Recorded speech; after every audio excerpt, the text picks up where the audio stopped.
नमस्कार आज आमे टिके उत्तर प्रदेश रा मेडिकल पाठपढ़ा विषय रे कथा हेबा माने एमबीबीएस बीडीएस आउ से आयुष कोर्स सबु बीएएमएस बीएचएमएस बीयूएमएस ए सबु उपरे हाँ नमस्कार आम पाखरे किछि रिपोर्ट कॉलेज लिस्ट सरकारी डाटा भी अछि तो चेष्टा करिबा सबु जरूरी कथा सहजरे बुझेबा पाए विशेष करी जो माने यूपी रे एडमिशन पई भाबुचंती सेमानंग पई तेबे प्रथमे एमबीबीएस कथा कुअंतु शुना जाउछि सीट संख्या बहुत बढिछि यूपी रे हाँ बहुत बढिछि देखंतु 2020-21 बेलकु थिला प्राय 7400 पाखापाखी एबे 2024-25 रे एटा 12300 टपी गलानी ओहो बहुत बेशी हाँ सरकार नुआ कॉलेज खोलुछंती पुराना कॉलेज रो भी भित्तिभूमि सुधारुछंती जेमिति गोरखपुर रे एम्स हला एटा तो भलो कथा किंतु एते सीट बढ़िला परे भी कोन सबु सीट पूरण होउछि ना सेडी तो गोटे कथा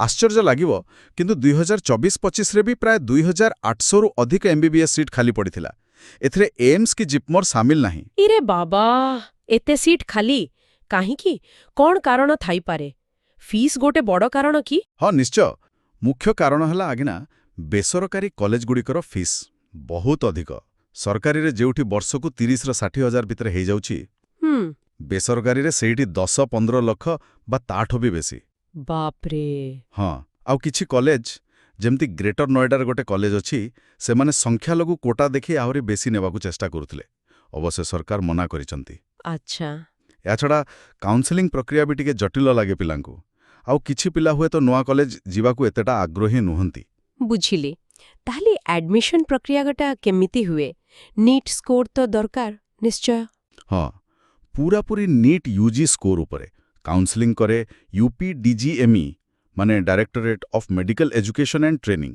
तांकर वेबसाइट अछि upneet.gov.in आउ गोटे कथा यूपी तो ओपन स्टेट बोली सुनिछि माने बाहर राज्य पिला भी अप्लाई करि परिबे हाँ ठीक कहले यूपी गोटे ओपन स्टेट अर्थात अन्य राज्यर पिला माने एठिकार बेसरकारी मेडिकल कॉलेज सीट पई आवेदन करि परिबे सरकारी पई किंतु राज्यर पिलांक पई संरक्षित ठीक अछि आउ योग्यता से 10+2 रे पीसीबी हाँ 10+2 रे फिजिक्स केमिस्ट्री बायोलॉजी रे साधारण वर्ग पई अति कम रे 50% आउ संरक्षित वर्ग पई 40% आउ नीट तो क्वालिफाई करिथिबा दरकार संरक्षण विषय रे टिके कहिबे की केते केते अछि हाँ अछि एससी को पई 21% एसटी को पई 2% ओबीसी को पई 27% ता छड़ा पीएच कोटा 5% एनसीसी 1% महिलांको पई 20% आउ स्वाधीनता संग्रामी को पिलामानंको पई 2%। अच्छा किछि भलो एमबीबीएस कॉलेज रो ना कहि परिबे कि यूपी रे निश्चय देखंतु केजीएमयू लखनऊ तो बहुत पुराना आउ प्रसिद्ध तापरे आरएमएलआईएमएस से भी लखनऊ रे आउ बरेली रे एसआरएमआईएमएस बाराबांकी रे Hind institute Muzaffarnagar medical college Hapur रे सरस्वती इंस्टीट्यूट एमिति अनेक अछि ठीक अछि एबि टिके आयुष और बीडीएस कथा कहिले एगुडिकर चाहिदा केमिति हाँ एमबीबीएस परे एगुडिकर चाहिदा भी कम नहे बीएएमएस बीयूएमएस बीएचएमएस और बीडीएस पई भी अनेक पिला आग्रह देखाउछंती एथि पई भी नीट दरकार हाँ एसबु पई भी नीट यूजी स्कोर ही आधार काउंसलिंग ऑल इंडिया कोटा पई एएसीसी कराए और स्टेट कोटा पई यूपी सरकारंकर अलगा पोर्टल अछि यूपी आयुष काउंसलिंग .upsdc.gov.in अच्छा इथरे फीस केमिति एमबीबीएस बेसरकारी कॉलेज भड़िया ना कम टिक्के कम किंतु तथापि सरकारी और बेसरकारी भितरे फरक बहुत जेमिति कि सरकारी बीएमएस कॉलेज रे धरंतु लखनऊर स्टेट आयुर्वेदिक कॉलेज वर्षकु 20,000 पाखापाखी किंतु बेसरकारी बीएमएस कॉलेज जेमती बरेली रे गोटे अछि सेठी वर्षकु 2,65,000 भी पढ़ी पारे सेमिति बीयूएमएस रे एएमयू रो अजमल खान तिब्बिया कॉलेज रे 70,000 पाखापाखी किंतु देवबंदर जामिया तिब्बिया रे 6,75,000 बीएचएमएस सरकारी कॉलेज फीस टिके कम वर्षकु 25,000 पाखापाखी अच्छा एक कोर्स सारिला परे कैरियर सुजोग केमिति भलो सुजोग अछि निज क्लिनिक खोली पारिबे सरकारी बा बेसरकारी हॉस्पिटल रे काम करि पारिबे गवेषणा क्षेत्र को जाई पारिबे फार्मा कंपनी रे भी सुजोग अछि किछि कॉलेज रे प्लेसमेंट सेल भी अछि बुझिली एबे एई काउंसलिंग प्रक्रियाटाकू ଟିକେ ସରଳ ଭାବେ ବୁଝେଇ ଦିଅନ୍ତୁ। ଶୁଣିବାକୁ ବଡ଼ ଜଟିଳ ଲାଗୁଛି। ହଁ, ଟିକେ ଧ୍ୟାନ ଦେଲେ ସହଜ। ଦେଖନ୍ତୁ, UPDGME ପ୍ରଥମେ ନିଟ୍ ସ୍କୋର ଅନୁସାରେ ଗୋଟେ ମେରିଟ୍ ଲିଷ୍ଟ ବାହାର କରେ। ତାପରେ କାଉନ୍ସିଲିଂର ଅଲଗା ଅଲଗା ରାଉଣ୍ଡ ହୁଏ। ରାଉଣ୍ଡ 1, ରାଉଣ୍ଡ 2, ମପଅପ୍ ରାଉଣ୍ଡ, ଆଉ ଯଦି ସିଟ୍ ବଳିଲା ତାହେଲେ ଷ୍ଟ୍ରେ ଭ୍ୟାକେନ୍ସି ରାଉଣ୍ଡ। ଆଚ୍ଛା। ପିଲାଙ୍କୁ ପ୍ରଥମେ ଅନଲାଇନରେ ରେଜିଷ୍ଟର କରିବାକୁ ପଡ଼େ, ତାପରେ ଗୋଟେ ସିକ୍ୟୁରିଟି ଡିପୋଜିଟ୍ ଦେବାକୁ ହୁଏ। ଏଇଟା ଫେରସ୍ତ ମିଳେ ଯଦି ଆପଣ ନିୟମ ମାନନ୍ତି। ହଁ। ତାପରେ ଡକ୍ୟୁମେଣ୍ଟ ଭେରିଫିକେସନ ହୁଏ। ସବୁ ଠିକ୍ ଥିଲେ ଆପଣ ନିଜ ପସନ୍ଦର କଲେଜକୁ କ୍ରମ ଅନୁସାରେ ସଜେଇବେ, ଯାହାକୁ କହନ୍ତି ଚଏସ୍ ଫିଲିଂ, ଆଉ ତାକୁ ଲକ୍ କରିବେ। ଆପଣଙ୍କ ରାଙ୍କ ଆଉ ପସନ୍ଦ ଅନୁସାରେ ସିଟ୍ ଆଲଟ୍ ହୁଏ। ସିଟ୍ ମିଳିଲେ ଆପଣଙ୍କ ପାଖରେ 3ଟା ଅପସନ୍ ଥାଏ।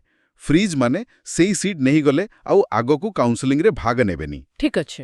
ଫ୍ଲୋଟ୍ ମାନେ ସିଟ୍ଟା ରଖିଲେ କିନ୍ତୁ ଆଗ ରାଉଣ୍ଡରେ ଯଦି ଆହୁରି ଭଲ ସିଟ୍ ମିଳେ ସେଥିପାଇଁ ଚାହିଁବେ। ଆଉ ୱିଥଡ୍ର ମାନେ ସିଟ୍ଟା ପୁରା ଛାଡ଼ିଦେଲେ। ବୁଝିଗଲି। ଏଇ ସିକ୍ୟୁରିଟି ଟଙ୍କା କେତେବେଳେ କଟିଯାଏ? ଯଦି ଆପଣଙ୍କୁ ରାଉଣ୍ଡ 2ରେ ସିଟ୍ ମିଳିଲା ଆଉ ଆପଣ ଆଡମିସନ୍ ନ ନେଲେ ବା ନିର୍ଦ୍ଧାରିତ ସମୟ ପରେ ସିଟ୍ ଛାଡ଼ିଲେ, ତେବେ ସେ ଟଙ୍କା ଜବତ ହୋଇପାରେ। ନିୟମ ଅଲଗା ଅଲଗା ଥାଏ, ଭଲ ଭାବେ ପଢ଼ିବା ଦରକାର। ହଁ, ସେଇଟା ଜରୁରୀ। ଆଚ୍ଛା, ଆଡମିସନ୍ ପରେ କଲେଜରେ ପିଲାଙ୍କର ରହିବା ଖାଇବା କଥା କ'ଣ? ହଷ୍ଟେଲ ସବୁ ଅଛି? ହଁ, ଅଧିକାଂଶ ଭଲ କଲେଜରେ ହଷ୍ଟେଲ ସୁବିଧା ଅଛି, କିନ୍ତୁ ଖର୍ଚ୍ଚଟା କଲେଜ ଅନୁସାରେ ବଦଳେ।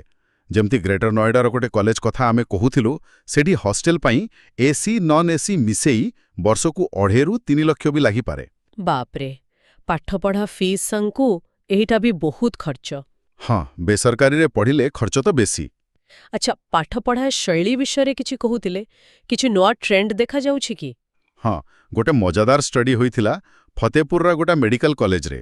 ସେମାନେ ଦେଖିଲେ ଯେ ଯେଉଁ କ୍ଲାସରେ ଖାଲି ଚକ୍ ଆଉ ବୋର୍ଡରେ ପଢ଼ା ହେଉଛି ବା ଖାଲି ପାୱାର ପଏଣ୍ଟରେ, ତା ତୁଳନାରେ ଯୋଉଠି ଶିକ୍ଷକମାନେ ଚକ୍‌ବୋର୍ଡ ଆଉ ପାୱାର ପଏଣ୍ଟ ଦୁଇଟାକୁ ମିଶେଇକି ବ୍ୟବହାର କରୁଛନ୍ତି, ସେଠି ପିଲାମାନେ ବେଶୀ ଭଲ ବୁଝୁଛନ୍ତି, MCQ ଟେଷ୍ଟରେ ସ୍କୋର ବି ଭଲ କରୁଛନ୍ତି। ଆଚ୍ଛା।